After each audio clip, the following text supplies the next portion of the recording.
Oh, nandiyan ka na pala eh. Salamat, salamat. Kasi nakinig ka. Nakinig ka sa kutob mo na meron kang pwedeng mapulot dito sa Triple S Framework webinar. And there's a reason why I crafted this as a workshop for fellow entrepreneurs. I did this a few years back, and what you will be watching is the recorded version. Yung reason, ito yung key to help entrepreneurs figure out how to become their best self for building their ideal life and business. So, if that is something that you desire, prepare your pen and paper, prepare a way to take down your notes, pigaan ng utak to moving forward as your mindset will shift towards the perspectives and realizations sa mga key mistakes. Bakit nga ba merong mga aspiring entrepreneur pero hindi makapagsimula? Merong mga nag-grind na entrepreneurs pero parang hindi sulit yung effort nila. And then meron din naman na na-figure out na nila may certain level of success na pero it seems like napipigilan sila to break through to a higher level. Dito sa Triple S Framework webinar, madidiscover mo how to actually create that system para maging sustainable yung ideal lifestyle and business mo. Pero before all that, quick intro lang about me. Ako nga pala si Harry. Well, sobrang dami kong na-try na businesses before and most of it actually failed. I learned things the hard way. I even got to a point na I had mental health issues, merong depression, and walang kahit isang tao in my life yung nagtitiwala na yung sunod kong business venture could actually still be successful. Kasi sobrang dami ko nang sinayang na oras, pagkakataon, pera sa paningin ng ibang mga tao. That includes mahal ko sa buhay and also yung mga peers ko. However, I got to a point na na-figure out ko rin siya eventually. Pahirapan nga lang. So ngayon that I have a money lending firm, I am a business consultant for the fintech industry. I also handle investment funds for different entrepreneurs. I also do itong coaching na to, which is life systems coaching. All of which are successful, generating enough money and helping me live the lifestyle that I want. All in the span of the last 5 years. Mas marami pa nga ako na-achieve sa buhay, ngayong 32 na ako, from 27 to 32 years old. Kaysa dun sa lahat ng na-achieve ko at lahat ng tinry ko from 26 years old pababa. Pasimplehin lang natin. So kung ready ka na, watch the Triple S Framework webinar. So the Triple S Framework, the secret to sustainable growth of all life areas. Okay. So ano ba yung objectives natin for discussing this? Yeah. So we have four actually. And itong four objectives na to are, as you can see, are more about the setup. No? So that's the keyword, setup. Kasi like many of the things that we're gonna do as we pursue business, as we pursue freelancing, hindi siya magiging like exponential yung growth agad-agad. Kumbaga, there is a proper foundation that needs to be established. Imagine yourself na if you're building a certain structure, a building, let's say a building, and then yung hinukay mo na foundation is hanggang pang second floor lang. Hindi ka pwedeng mag-build ng up to 10th floor dun sa ang hinukay mo lang na foundation is up to second floor. Okay? So, this Triple S framework is meant to palalimin yung hukay ng foundation natin so that we can build steadily moving forward. Kasi what usually gets us stuck in the journey is kapag yung hukay natin is mababaw, tapos yung gusto nating i-build is mas mataas. Okay? So, naiipit tayo sa gitna. Diba? Pwede ba na like binibuild mo na yung second floor na building tapos tsaka nagbago yung isip mo, ay 10th floor pala yung kailangan kong buuin. So maghuhukay ka na naman kahit naka-build ka na ng structure. Diba? So yun yung iniiwasan natin. This is why this is all set up. So yung objectives natin for tonight is yun. Pag inaral natin yung Triple S framework, this will be a good setup for your goal setting. Your goals are actually yung milestones or yung results that you are looking for. So there are bigger goals which will take longer term para ma-reach. Yun yung results na gusto mo talaga. And then there are also milestones like mini goals in between, objectives. So if we don't have proper goals, we cannot really measure kung umuusad tayo or hindi. And of course, merong mga goals na na-influensyahan ka lang ng iba as opposed to mga goals na sa'yo talaga at kaya mong ipaglaban hanggang sa uli. Okay? Next, set up for focus filters. When we say focus filters, basically, ito yung nagsiset up ng boundaries para sa'yo. Nasaan ba dapat napupunta yung attention mo? And ano yung mga bagay na hindi mo dapat binibigyan ng pansin? Usually kasi, kapag wala tayong proper foundation, lahat na lang ng opportunity na dumating sa buhay natin, yayakapin natin. Diba? Not knowing na some opportunities actually take away more from you than actually giving you something to gain. Okay? not all opportunities are good for us, even if sa unang tingin they're good. Kasi if we're not conscious sa kung paano nag-i-stack up yung opportunities na yun and paano sila nagko-complement with each other, usually nag-aagawan sila with our capacity and whatever we can accomplish. Okay? So setting of focus filters are very important. Your boundaries and where you're paying attention. Next is set up for resources. Yeah. Meron ba dito pagbukas mo ng wallet mo tapos kumuha ng like, let's say 3K, tapos pinambayad mo sa something like Grab food. Tapos pagbukas mo ng wallet mo, andun pa rin ulit yung 3K. Tapos every time na mabunot ka ng 3K, parang nare-replenish lang yung laman ng wallet mo. Like hindi siya nauubos. But like, if merong ganun, call me your best friend. Pero yeah, that example, like whenever we're talking about resources, funny thing about human beings is parang hindi tayo mauubusan. Alam natin na mauubusan tayo ng oras, ng energy, ng pera, pero we act as if hindi tayo nauubusan ng oras at energy at pera. So, set up for resources here is basically a way to manage yung resources natin in a way na conscious tayo and we can apply wisdom into it. Kasi most of the time, kahit alam na natin yung goals natin, alam natin sa yung attention natin, kung hindi natin alam paano gamitin yung oras, energy, even our money, then nag-fail kung paano natin binubuhay yung mga bagay. So, lastly, set up for maximizers. So, this is where you're building momentum. You can actually get breakthroughs like from time to time in your journey. Pero magkaiba kasi yung natsatsambahan mo lang, magkaiba yung may sistema ka talaga on how you can consistently achieve a specific result or a specific goal. So maximizers is basically pag-build ng momentum in your journey. Okay? So kapag walang proper setup, putol-putol yung journey natin. Napapatigil tayo, nai-stop tayo, bumabagal tayo, as opposed to tuloy-tuloy lang, and the results could be exponential. Okay? So this is what the Triple S framework will help you accomplish. Again, encouragement is to write down your insights and write down your questions. This will be a 10-15 minute max thing, and then we'll dive into Q&A. All right? So, lahat ng problema natin in life, and even lahat ng goals natin, magpo-fall lang talaga yan into what we call the 3 life areas. So, yung 3 life areas natin, divided siya into this, kaya siya Triple S framework, kasi all of them starts with the letter S. Okay? So, self, social, and success. Okay? So, when it comes to self, this is your personal well-being. Okay? So, yeah, as you can see here, this touches on your physical health, mental health, emotional health, spiritual health. Okay? So basically, yung balance ng pag-aalaga mo sa sarili mo and knowing na you are in an optimal function. Okay? So that's self. Ito yung personal well-being. Next is yung social natin. So this includes yung loved ones mo. So that's family, that's relatives, anak, asawa, whoever it is, jowa. And then there's your friends, social circles that you are in, mga kaibigan, acquaintance, and all those layers.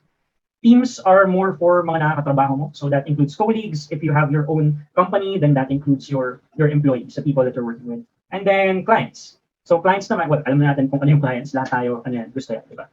But okay, you might be asking, clients, di ba yung clients parang dapat nasa success area yun of life. Okay. This is what most people usually underestimate. Closing clients and even retaining clients, mas nagpo-fall siya sa people skills than business skills. This is why sa social pa rin talaga siya babasa. Okay? So any other person in your life, maliban sa'yo, that falls on the social aspect of life. And then lastly, paborito nating lahat is the success area. Okay? Diba? Lahat tayo is aiming for this. It includes cash flow, yung finances natin. Kasi, of course, if we have cash, better cash flow, we can accomplish a lot of things. It includes the career path that we have. So ano ba yung pinupursu natin na profession? Ano yung pinupursu natin na klase ng expertise. Next, business is included in that, or any other income stream. Whatever it is that gives you finances, gives you cash flow, that's included in the business area. Next is your lifestyle. Ano ba yung preferred na way mo of living? Of course, there's a cost that's attached to that. And yeah, that's basically the success area of life. Now, itong tatlong areas na to, as we are fed in society, narinig natin madalas na dapat balance yung tatlong areas so that we can have what we call fulfillment or satisfaction. Or para masabi mo na masaya ka talaga sa buhay, balance dapat yung tatlong areas na to. Your personal well-being, your people relationships, and your preferred lifestyle. Self, social, and success. So, kapag meron dyan nagpo-fall apart, apektado yung iba. Kapag meron dyan hindi mo ma-figure out, may stress ka rin and naapektuhan yung function mo dun sa ibang areas. So example, there's a friend of mine, 2017, he actually started a business. And sobrang hustler talaga siya. Yun yung mga panahon na uso yung mga Gary Vaynerchuk na na videos na motivate ka talagang mag-hustle. na totodo ka talaga sa business and all. What happened though was medyo napabayaan niya yung tulog niya, yung kain niya, pabayaan niya rin yung mga loved ones niya, time with family and all. Eventually, what happened was the business was so successful, pero siya mismo is nagkasakit. And what happened was, dahil sa kanya naka-hinge most of the business decisions, yung business was hindi na nagpa-function according to its peak na sales, peak na profit. So, yung hindi niya pag-aalaga sa sarili niya actually dragged down yung success area of life.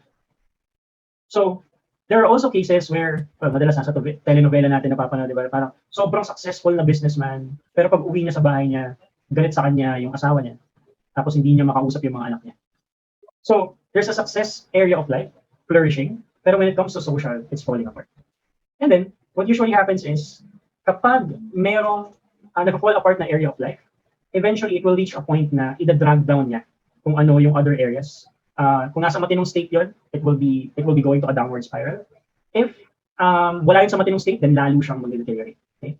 Now, this is what happens when people are burnt out. This is what happens when people give up kapag merong pagsubok na dumating, like losing a client, or like losing a business partner, or pwede na mismanagement of finances. There's a lot of things that can happen in entrepreneurship. And most of us ay hindi talaga handa for it. Again, most of us ay hindi handa in entering entrepreneurship. This is why entrepreneurs are twice as prone to mental health issues. Kasi yung mundong ginagalawan natin, hindi naman talaga tayo prepare to be entrepreneurs. Our educational system and even most of our parents wanted us to have a career and pursue employment. So, if you are a freelancer, if you are an entrepreneur, if you are a business owner, yung pinapasok mong mundo, hindi ka talaga prepared for it. It's absurd to think na yung foundations natin are kaya na kagad natin if hindi natin siya tututukan. Now, for employment, we have a really good foundation. Kasi everything from childhood up to college is meant for us to be employed. But for entrepreneurship, it's a very different story. Ibang mundo, ibang dimension. So, if our foundations for entrepreneurship are not right, then malaki yung chances na mag-fail tayo and we have two choices. Fail tapos magpatuloy o fail tapos sukuan mo yung mga pangarap. And it's a sad thing if it's the latter. So what I'm trying to do here is to lay down a framework that can help you build yung foundations mo as an entrepreneur. And it starts with who you are. Kamusta ba yung self, social, and success area of your life right now? So if you can rate these areas from 1 to 5, 1 being very poor and 5 being very excellent, right? Sa sarili mo lang, you don't have to type it on the chat. Try to gauge, nasan nga ba yung rating for each of these areas of your life. Kasi at least medyo matatansya mo, uy, ano ba yung dapat ayusin? Ano yung dapat gawan ng paraan? Okay? So, society tells us dapat balance itong tatlo. Kasi alam natin pag may nagpo-fall apart dyan, maapektuhan yung iba. Therefore, kahit meron kang pera, kung yung relationships mo are not doing well, right, then it doesn't feel as fulfilling. Kung yung sarili mo, you're very healthy, you're very optimal, okay yung function mo and all, pero wala kang pera, hindi pa rin siya the same. If puro ka naman kaibigan and all, pero napapabayaan mo yung sarili mo, or like money is, kumbaga, like scarce, then iba pa rin. It's not a fulfilling life. Okay? Now, most of us think though, okay? Yung next part here is, I'm gonna explain ano ba yung usual na resources that it takes para ma-build natin yung areas of life. So, we have here, then, what we call T. Okay, sino mahilig dito mag-tsa? So, British, tea time. Yeah, so T stands for time, energy, and attention. Okay, so these are our main resources. Okay, now meron tong variable resources which is money. So the acronym actually becomes team. Pero hindi pa natin pag-uusapan yung pera kasi ayun, ibang area pa yun, ibang factor pa yun. Tsaka ayoko ng math. So, okay, focus muna tayo on the 3 main resources. Ito yung resources na ginagamit natin so that we can build up yung areas of life. We're consuming time, we're consuming energy, and we're consuming our attention, our mental capacity. Okay? Now, here's the thing. Kung nasan yung attention natin, that's what consumes our energy. And what consumes our energy is the activity that consumes our time. Again, kung nasan yung attention natin, that's what consumes our energy. And kung ano yung activity that consumes our energy, that's what consumes our time. So, these are limited resources. Napapansin man natin o hindi kung paano natin sila ginagamit. Katulad ng illustration ko kanina na means madalas feeling natin hindi tayo nauubusan ng resources even if alam natin at the back of our minds na paubos talaga siya. We live as if it's unlimited but it's actually a very limited resource. So itong tatlo na to is what we use so that we can build up these areas. Pero dahil nga limitado sila, what usually happens is hindi natin namamalayan kung saan natin ini-spend yung attention, energy, and time natin. Therefore, hindi rin natin na-feel na we're having control sa kung paano natin binibuild yung self, social, and success. I'm saying this kasi one of the things na sawa na akong marinig is yung expressions ng mga tao na hindi nila kaya. Hindi porket wala tayong proper foundations and hindi natin nakasanayan yung freelancing or entrepreneurship, ibig sabihin hindi talaga natin kaya. Nakakasawa lang marinig yung point na akala ng mga tao hindi nila kaya. So pag may kumakausap sa akin and they feel they can't pursue things or they can't do it, ako naman ang nakikita ko sa other side, it's not a matter of if you can or can't. It's just a matter of managing your resources. Hindi lang nila usually alam kung saan napupunta yung attention, energy, and time nila. Therefore, hindi nila ma-manage according to yung best capabilities nila of accomplishing something. So, here's the thing. Sa employment, meron ng sistema. Pag in-employ ka ng isang company, meron ka ng mismong structure sa schedule mo. Tapos meron ka na kagad mismong gagawin. Depende sa role and function mo. Meron na rin ways para makita kung nagagawa mo yung trabaho mo. Kung pwede pang i-improve yung performance mo. Or kung hindi na may improve, tatanggalin ka. Diba? Ganun lang. Like, simplified way of looking at corporate. Meron ng sistema kung paano dapat gumalaw yung isang employee within the corporate setting. In entrepreneurship, when you're building a business, walang ibang bubuo ng sistema na yun kundi ikaw. Wala kang aasahan na isasalpak ka lang doon tapos okay na. It doesn't work that way. You take responsibility for building what is the efficient way to consume attention, energy, and time. But most of the time, wala tayong ganong structure. O hindi natin alam kung paano siya i-build. Or hindi nga tayo aware na attention, energy, and time yung pinakamahalagang resources na meron tayo in life. Therefore, we miss out on the opportunity of bringing out the best kind of entrepreneur in us dahil hindi natin ma-manage yung resources natin. It's not that we can't. It's just that we're not managing our resources well. I want to emphasize that. Kung iniisip mo na hindi mo kaya o nahihirapan ka o hindi mo ma-figure out, it's basically because you're starting at the wrong thing to figure out. Most people, when we say productivity, they focus on time, pero they neglect energy, they neglect attention, they neglect a whole lot of other stuff. So, okay, paano ba natin ginagamit usually yung T? Ito yung tatlong modes ng entrepreneurs, freelancers that I've seen so far. Okay? And through the various coaches that I've had, ito yung tatlong modes kung paano natin ginagamit yung time, energy, and attention. So first is what we call the Super Saiyan mode. Okay? So, character natin is si Son Goku, na Super Saiyan. Now, ang allotment is 100% of our time, energy, and attention focuses on one area of life. All in. As in yung dalawa, kung success yung yung 100% mo, 0% na for social and self.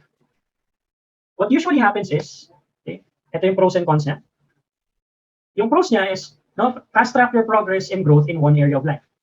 So pag tinodo mo nga naman yung oras mo and focus mo, di ba, in one area of life, you'll get progress in that area. Right? Pero, yung cons niya is incapable of sustainability as other areas will fall apart. Pag napabayaan mo naman yung ibang areas, eventually, magbabackfire yun. Sisingilin ka nila. Kasi yung dapat ini-spend mo doon para i-maintain yung areas na yun, ni-spend mo on just one area. So that's what happened to my friend. Na sobrang okay ng business niya 2017, 2018, bagsak. Hindi pa rin natuto. 2019, todo ulit. 2020, pandemic hit. Oh no. So, there's a lot of circumstances na nangyari to, yung Super Saiyan mode. And yan, ang pros niya, quick growth, fast growth in one area, pero napapabayaan niya yung area, it will eventually not be sustainable.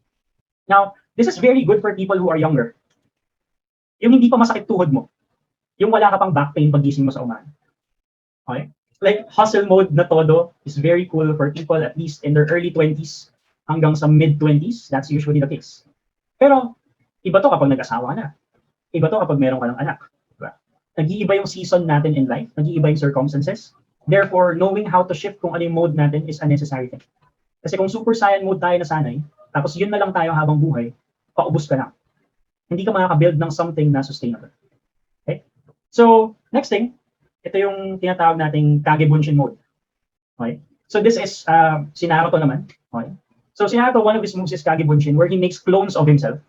And then every clone actually is a decreased capacity version of himself. Okay? So, mas marami siyang pwedeng gawin, pero mas mahina yung mga clones niya than the original. Okay? So, ito naman, ang allotments dito is time, energy, and attention is divided into 3. Pantay-pantay. Kung yung Super Saiyan mode is going all in one area tapos napabayaan yung iba, ito naman, sabay-sabay natin gina-juggle yung social, self, and success. So, percentage, 33% each out of the 100% ng time, energy, and attention. What happens here is, yung pros niya, ensures every area of life is on maintenance and safety mode. So wala ka na papabayaan. Okay lahat. Naka-maintenance mode ka in all life areas. Pero ang cons niya is incapable of big growth due to the lack of resources to allocate. So, okay yung family mo, okay yung, like, let's just put this in context of entrepreneurs. Usually success is what we want, diba? So that's better finances, better career, building expertise, building business, building lifestyle that you want. Now, if you're in a mode na kagibunshin, na sabay-sabay yung ginagawa mo for family, which is social, tapos kailangan mo ring alagaan yung sarili mo, kulang na yung resources mo para i-grow talaga exponentially yung success area of life. Therefore, kahit gusto mo pang magdagdag ng kliyente, kahit gusto mo pang mag-charge higher and you want to figure out your offers, gusto mong mag-enroll in something that you know will amplify the value of your service, hindi mo na siya magawa. Kasi yung resources mo, pantay-pantay na yung pagkakahati. Okay? So may stuck lang tayo sa ganung, pag na-stuck tayo sa kagibunshin mode, may maintain lang natin lahat. Pero yung gusto mo talagang big goals na ma-reach, super bagal bago ka umabot sa point na yun. To the point na madalas susukuan mo na lang siya, oh like, okay ka na, magsasettle ka na lang. So yung cons ng kagibunshin, incapable of big growth. Okay? Now, itong dalawa na to, ito yung madalas na nakikita ko sa freelancers or entrepreneurs. And both of them are very unsustainable na ways of pursuing life. Like pursuing, ano ba yung ideal na business na para sa'yo. Kasi lahat sila, hindi ka pinoposisyon for long-term results. Lahat sila is seasonal lang yung pwede mong ma-achieve. Tapos pag tapos na yung season na yun, mag-struggle ka na naman on how to figure things out. This is why fourth year exists. And this is the framework that I have that has helped a lot of people and my coaches to figure out paano ba i-build yung best version ng sarili nila. So unahin muna nila yung structure ng buhay nila so that it can be the foundation for building their ideal business. Now, this is what the fourth year mode looks like. So 80% focuses on a rank 1 area of life. So depende sa choice mo. If you want to focus on self, if you want to focus on social, if you want to focus on success, then cool, do it. Pero yung 20%, tinitira mo siya for rank 2 and 3 area. Okay? The focus of rank 1 area is growth. The focus of rank 2 and 3 area is maintenance. Ibig sabihin, yung 80% ng time, energy, and attention mo, pinofocus mo on, example, success yung rank 1 mo. You're building that up and you're expecting na yung results mo doon, yung impact mo doon, yung output mo doon is gonna be bigger than yung output mo dito sa 2 and 3. So it's like a trade-off. It's like a semi-sacrifice. Pero you need to set a time frame for it. So example, sinabi mo for the next 3 months ang rank 1 ko is success. Then ibubuhos mo yung 80% of your time, energy, and attention on what moves forward success. And pwede mo kausapin yung mga tao sa buhay mo na, hey, for the next 3 months, ang focus ko muna is this. So less muna tayo on pagkain sa labas, bakasyon sa Tagaytay, like mga ganun, di ba? So there's trade-offs here, and there's a lot to this pa. Now we don't have time to discuss tonight, but this is the main concept, the framework for it. So it's actually a reverse Pareto principle. So 80% is on the rank 1 area and 20% on rank 2 and 3. Okay? So pros nito is simultaneous growth for a main life area and good maintenance for other areas. So wala kang mapapabayaan, pero na-ensure mo rin na may big and exponential growth ka. Ang cons na lang niya is, it takes a lot of effort to set up. So you need to work on your mindset, you need to work on your habits, and it's best to have a support system. Bakit? Kasi hindi tayo nasanay na ganito yung mode natin. Naglalaro lang tayo madalas between Super Saiyan mode or Kagebunshin mode. So this is a totally new thing. Therefore, it's harder to set it up kasi hindi yun yung nakasanayan natin. And most of us, nagde-default pa rin dun sa previous mindset natin. And that's usually towards employment or kung ano yung needs natin ng educational system. Yung habits, that's another thing that we need to take responsibility for. And yung support system, kumbaga, it's just way easier if you have people na in the same direction of what you're building. So this is the triple S framework. And itong fourth gear is what I'm encouraging and pushing for the entrepreneurs and freelancers in my network. Because this is what is long-term sustainable. Ibig sabihin, hindi ka mag-aaksaya ng time, energy, and attention. Kasi whatever you're putting into this, nababalansin mo yung buhay mo as you move along through different areas.